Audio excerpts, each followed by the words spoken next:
आस्था defence academy ने इस NDA foundation, IIT foundation के लेक्चर सीरीज जो अरेंज किया है, वो अरेंज करने के पीछे का जो हमारा मेन जो मोटो है, जो हमारा मिशन है, वो मैं आपको थोड़ा सा यहाँ पे डिस्क्राइब करूंगा student. Myself Dr. Ramesh Shinde. I am completed my PhD in mathematics. Since 20 years से मैं मैथमेटिक्स सब्जेक्ट पढ़ा रहा हूँ। We all know that last पूरे एक साल में कोविड की वजह से 10th का जो आपका टीचिंग हुआ है वो पूरा रिड्यूस्ड सिलेबस के अकॉर्डिंग टू हुआ है, क्योंकि बोर्ड ने 25% सिलेबस स्टेट बोर्ड ने रिड्यूस किया है, सीबीएसई ने 30% सिलेबस रिड्यूस किया है। तो स्टूडेंट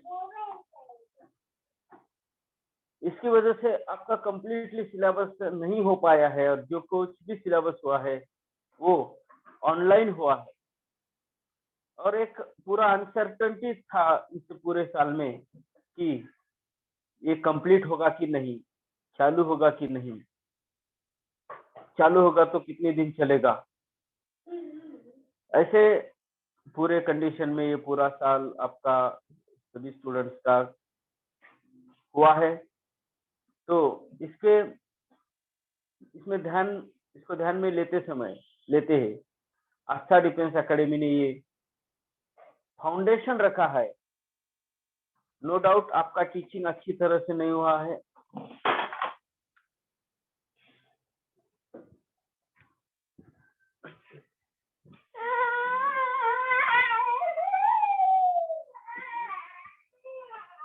तो भी आप इसको एक रिवीजन समझ लीजिए स्टूडेंट्स, और कुछ टॉपिक आपसे जो रह गए हैं, कुछ टॉपिक आपके अच्छी तरह से नहीं हुए हैं, तो हम आस्था डिफेंस एकेडमी इसको कवर करेंगे। और आस्था डिफेंस एकेडमी का ये कोशिश रहेगा कि ज्यादा से ज्यादा लेक्चर हम ऑफलाइन कैंपस बेस में लेते हैं। लास्ट ईयर में भी पूरा महाराष्ट्र, पूरा इंडिया में लॉकडाउन चल रहा था, काफी सारे एकेडमीज ने 11th का सिलेबस ऑनलाइन लिया है, लेकिन आस्था डिफेंस एकेडमी एकमात्र ऐसी एकेडमी है कि हमारे एकेडमी पूरे साल भर हमने स्टूडेंट को ऑफलाइन पढ़ाया है, हमने क्लासरूम में पढ़ाया है, कैंपस में हमने टीचिंग की है। क्योंकि ये एनडीए का जो आपने फील्ड चुनी है, एनडीए का जो आपका क्षेत्र है, ये ट्रेनिंग प्रोग्राम है। ये इसमें पूरे साल भर ट्रेनिंग शेड्यूल चलता है, without physical activity, without GAT के सेशन आपका एनडीए का सिलेबस कंप्लीट नहीं होगा। इसे ध्यान में रखते हुए आस्था डिफेंस एकेडमी ने 15 अप्रैल तक हमने स्टूडेंट को कैंपस में रखा था। क्योंकि कैंपस में तो रखा था, लेकिन उसकी पूरी सिक्योरिटी की हमने इंतजाम किया था। जैसे सोशल डिस्टेंसिंग है, हमारा जो पूरा स्टाफ है जो स्टूडेंट के कांटेक्ट में आने वाला, वो कैंपस में ही रहता है। में स्टाफ हो, हमारा मैनेजमेंट का स्टाफ हो, ऑफिस स्टाफ हो, ये पूरा कैंपस में रहकर ही हमने ये कंप्लीट किया है।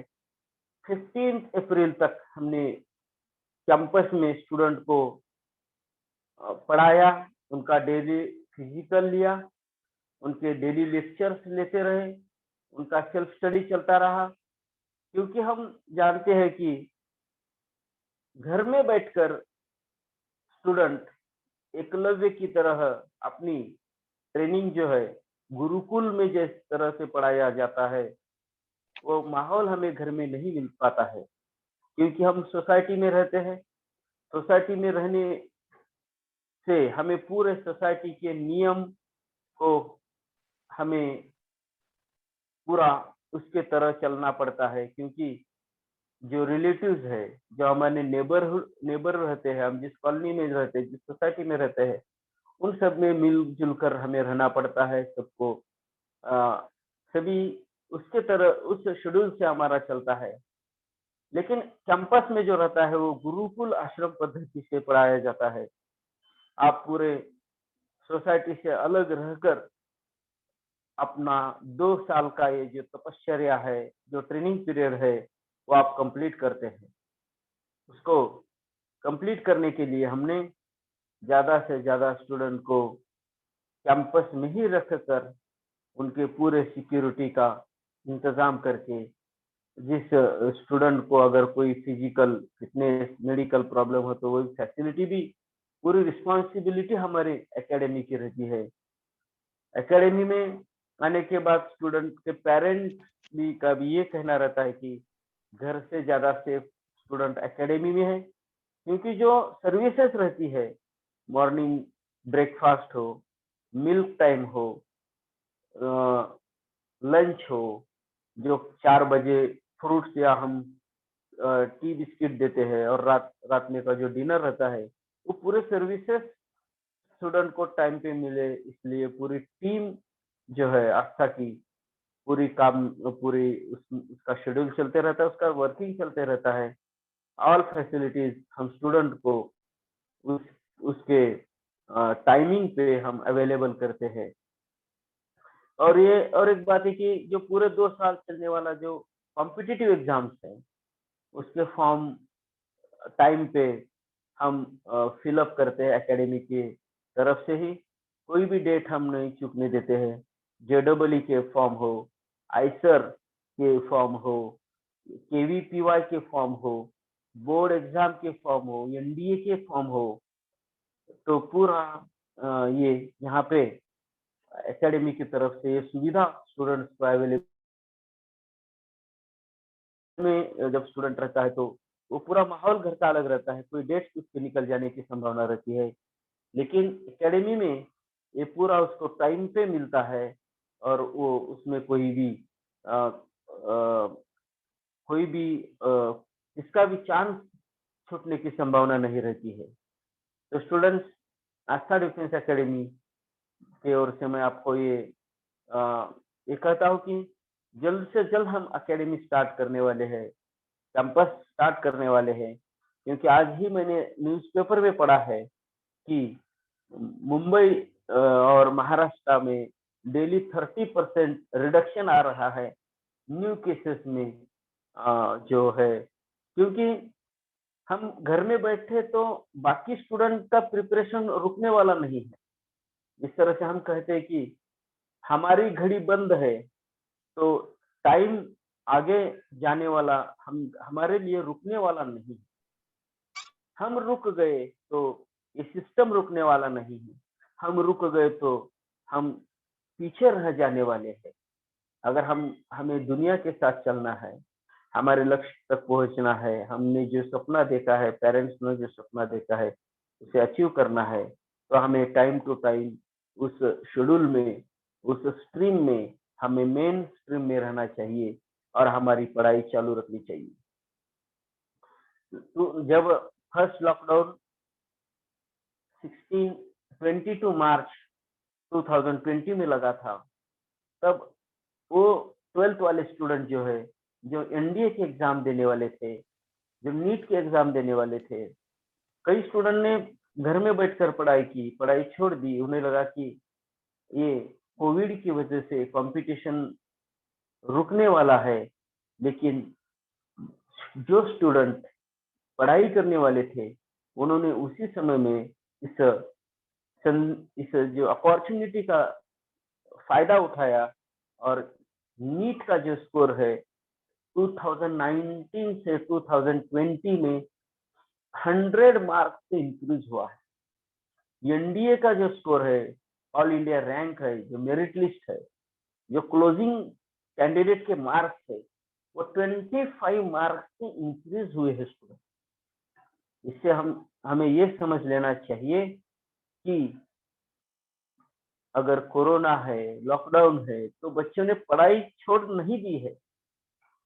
जिन्हें अपने सपनों को पूरा करना है, जो स्टूडेंट अपने टारगेट को अचीव करना चाहते हैं, उन्होंने अपने प्रयत्न, अपने जो प्रयास है, उन प्रयासों को दुगुना किया है। ये मार्च के आंकड़े हमें बता देते हैं। तो मुझे आपको ये कहना है, कोई भी अगर सिचुएशन आ जाए, तो आप जैसे 10th से 11 में आए हैं, उसी तरह से आप 11th से 12th में जाने वाले हैं, और 12th में आपको जो कॉम्पिटिटिव एग्जाम देने हैं, एनडीए की है, आईआईटी जेईई की एंट्रेंस एग्जाम है, एनडीए की एंट्रेंस एग्जाम है। जो स्टूडेंट डॉक्टर बनना चाहते हैं, वो नीट की एंट्रेंस एग्जाम है, वो तो होने ही वाले हैं। वो तो अभी लास्ट एनडीए का जो एग्जाम था 18 अप्रैल को था, मीन्स आज 27 अप्रैल है। आज से 9 दिन पहले 18 अप्रैल 2021 में एनडीए का पेपर 3 महीने जून में उसका ऐड आया था पेपर में, और स्टूडेंट ने जून मंथ में उसके फॉर्म फिलअप किए थे, जनवरी में फॉर्म फिलअप किए थे। लेकिन वो एग्जाम इस पेंडेमिक के दौरान कंप्लीट हुई है। मेरे कहने का मतलब ये है स्टूडेंट कि एग्जाम टाइम पे होगी। एनडीए की जो एग्जाम थी स्टूडेंट, वो 18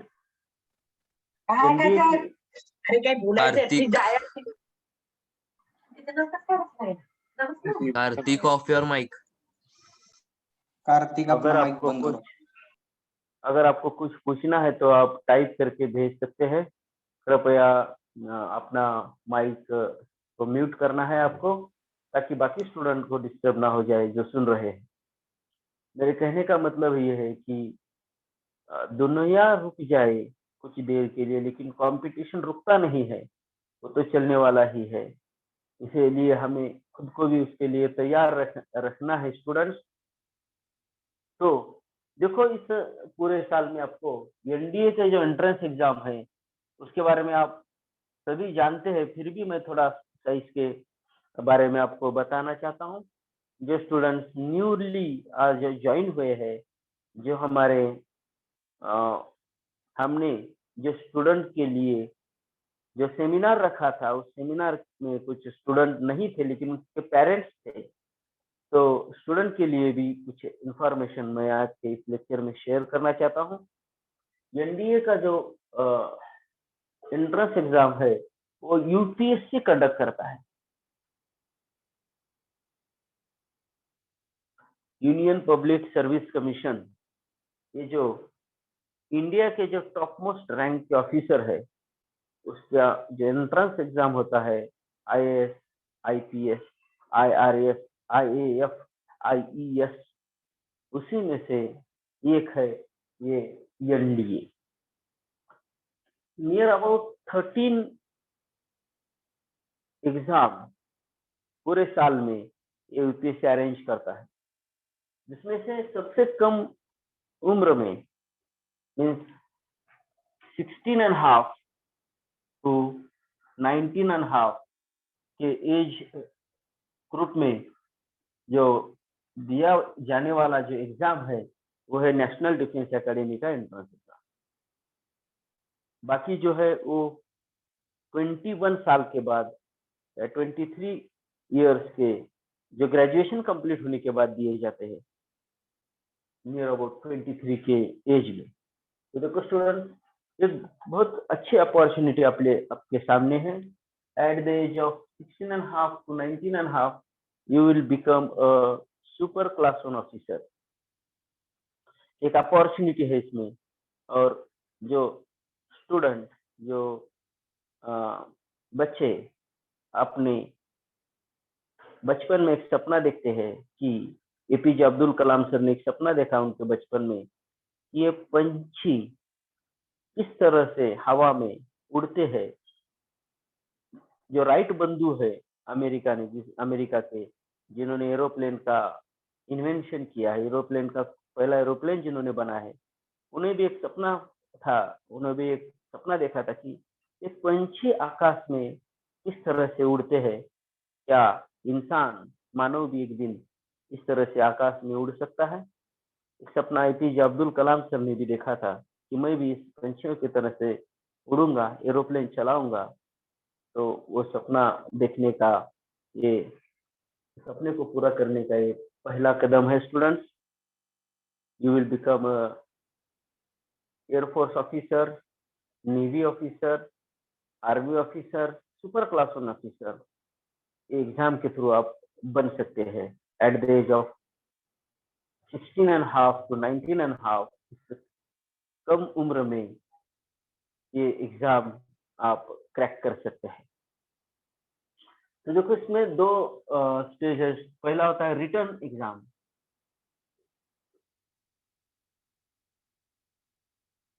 और दूसरा आता है एसएसबी इंटरव्यू।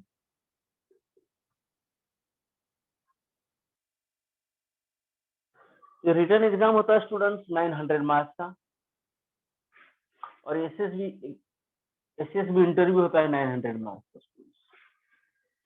ये रिटन एग्जाम भी 900 मार्क्स का होता है, और एसएसबी इंटरव्यू भी स्टूडेंट्स 900 मार्क्स का होता है। तो टोटल 1800 मार्क्स का ये एग्जाम होता है।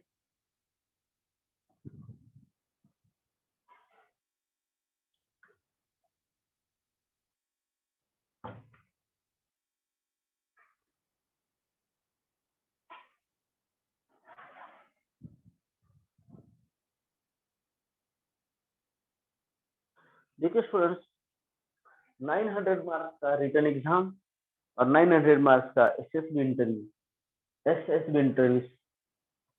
सर्विस सिलेक्शन बोर्ड इंटरव्यू से बोलते हैं। तो ये जो डिफेंस में ऑफिसर लेवल के लिए जो भी इंटरव्यू कंडक्ट करते हैं, ये बोर्ड कंडक्ट करता है, जब एसएसबी इंटरव्यू कहते हैं स्टूडेंट। रिटन एग्जाम 900 मार्क्स में मैथमेटिक्स 300 मार्क्स का होता है,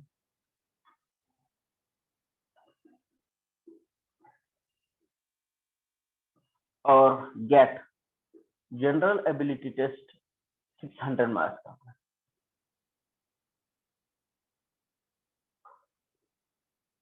और स्टूडेंट्स, ये जो एग्जाम है कंपैरेटिवली नीट और जेडब्ल्यू के इजी है स्टूडेंट।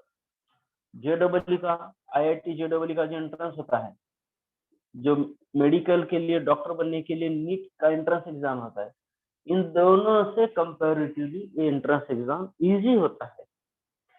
और इसमें टेक्निक का एग्जाम है ये। जिस स्टूडेंट ने उस टेक्निक अच्छी की, उस पे ध्यान में आ गई, और उस टेक्निक के मद्देनजर उसने प्रिपरेशन किया, वो स्टूडेंट इसमें सक्सेस होता है। तो देखो, मैथमेटिक्स 300 मार्क्स का है, और GAT general ability test 600 marks है।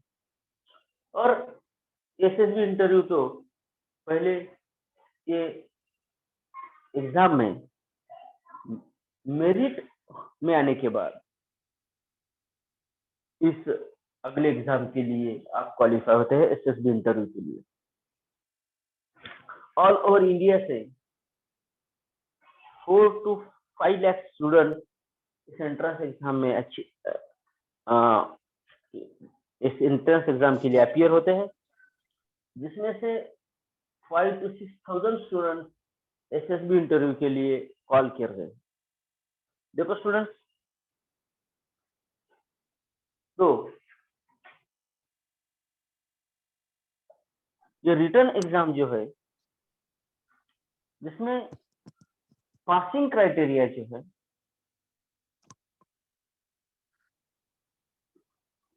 वो ओनली 25% का है। 25% मीन्स मैथमेटिक्स में 25% आउट ऑफ 300 जिस स्टूडेंट को 75 मार्क्स मिलते हैं वो पास कहलाता है। और गैट में आउट ऑफ 600 150 मार्क्स जिस स्टूडेंट को मिलते हैं वो पासिंग, उसे पास कहलाते हैं। देखो स्टूडेंट, जिस स्टूडेंट को मैथमेटिक्स में 300 में से 75 मार्क्स मिलते हैं उसका गेट का पेपर चेक होता है, और 75 और 150 के ऊपर जिन स्टूडेंट को मार्क्स मिलते हैं उनकी एडिशन करते हैं। फॉर एग्जांपल ये 225 हो गया,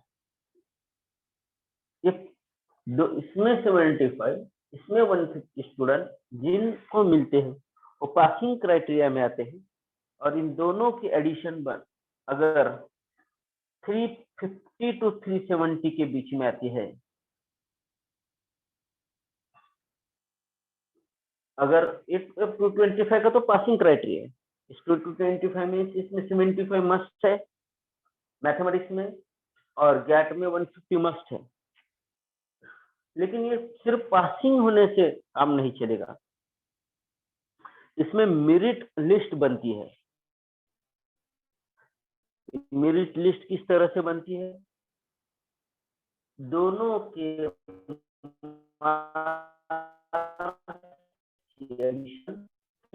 to 320 के बीच में आती है तो उन स्टूडेंट को मेरिट लिस्ट बनाया जाता है और उनको एसएसबी इंटरव्यू के लिए कॉल किया जाता है।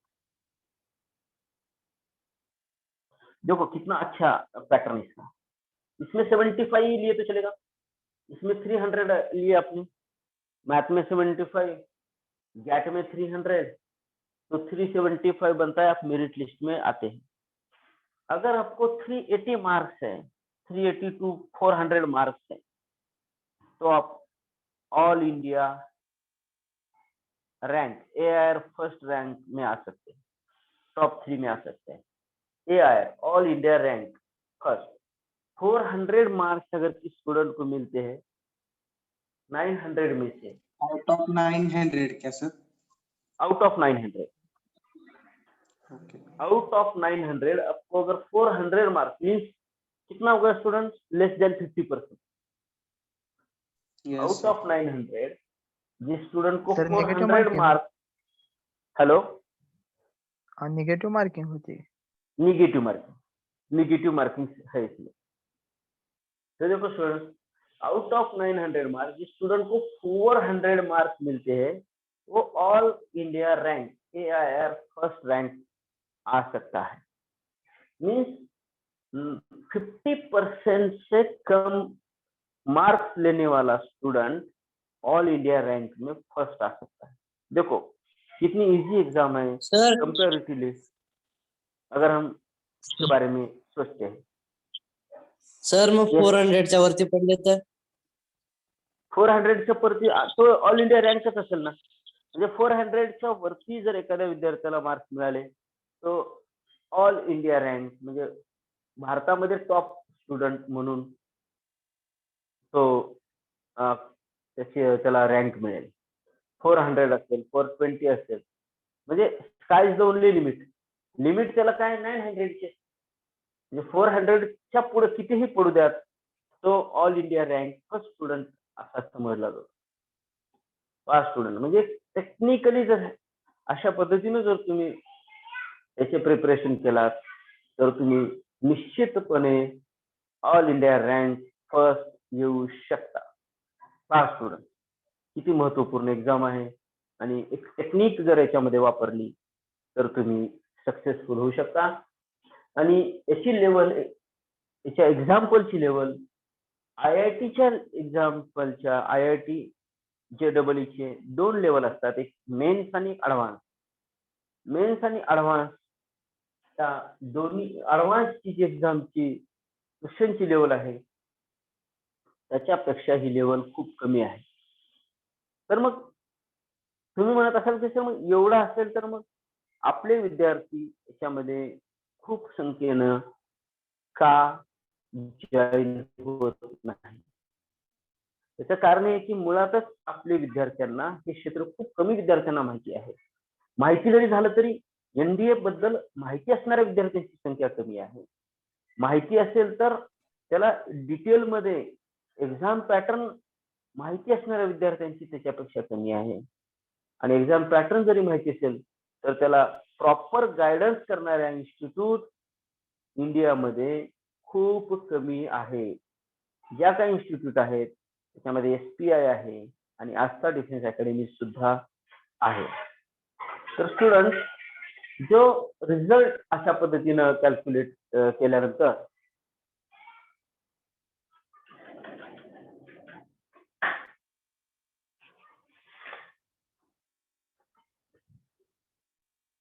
पहा स्टुडंट, तर किती टेक्निकली सक्सेस होण्याची ही एक फील्ड आहे. याच्यामध्ये ज्या एक्झाम मध्ये 50% पेक्षा कमी म्हणजे 40% मार्क्स जरी मिळाले तरी तो ऑल इंडिया रँक 1 आहे. म्हणजे परत टेक्निकली याच्यामध्ये आता आपण मॅथमॅटिक्स बद्दल पाहू.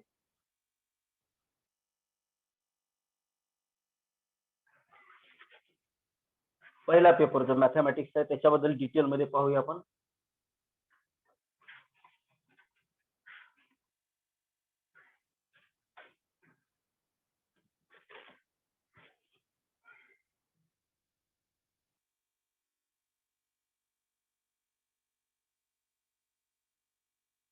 मॅथमॅटिक्स मध्ये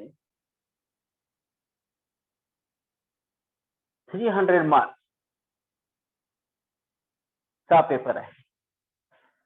याच्यामध्ये 120 क्वेश्चन्स आहेत.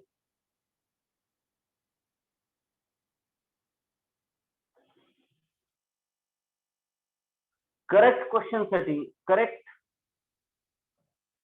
आन्सर साठी 2.5 मार्क्स असतात आणि रॉंग आन्सर -0.83.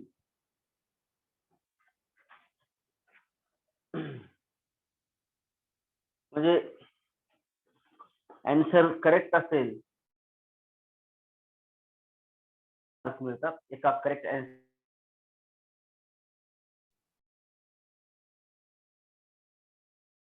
त्याचे 4 ऑप्शन्स असतात.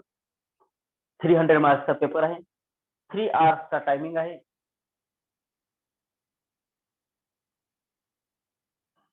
Timing 3 hours. एकाच सेम डेला दोन्ही पेपर असतात.